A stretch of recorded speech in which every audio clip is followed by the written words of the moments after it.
if the factory was the arena of class conflict for the industrial age, for the arena of capital accumulation and economic growth, and the factory and the corporation, the city is the arena for innovation, economic progress, and class conflict today.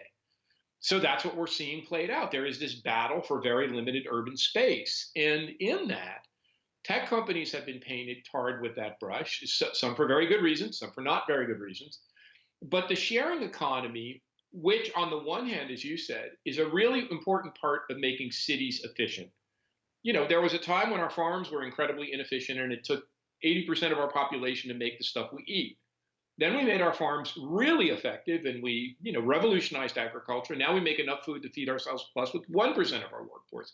There was a time when our factories were extremely inefficient and it took more than 50% of our workforce to work in factories. But now with the assembly line and modern Taylorism and scientific management and then the Japanese production system and quality manufacturing and lean production, we now use 5 or 6% of our workforce to make all of these manufactured goods. One of the last arenas of inefficiency in our economy is a city.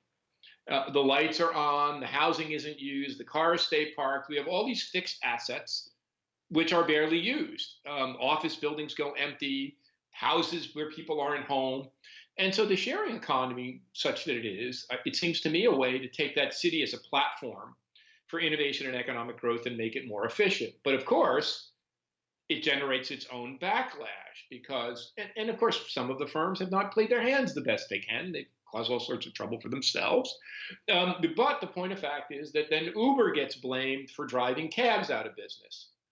When Uber is a way, or the ride sharing services are a way to make the economy run more efficiently and to cause us as individuals to not have to own a car. In fact, I told my wife recently that the last car we bought will be the last car we ever buy. Just not worth it to own a car anymore.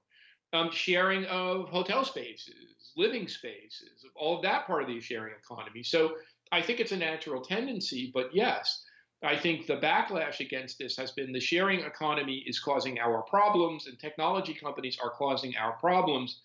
And to my mind, that puts the burden back on these companies to say, no, no, no, no, no. We're not going to be the cause of your problem. We're going to work to find a solution. And the way we're going to find a solution is to work together to try to lessen these inequities and divides and try to make our cities better and more inclusive places.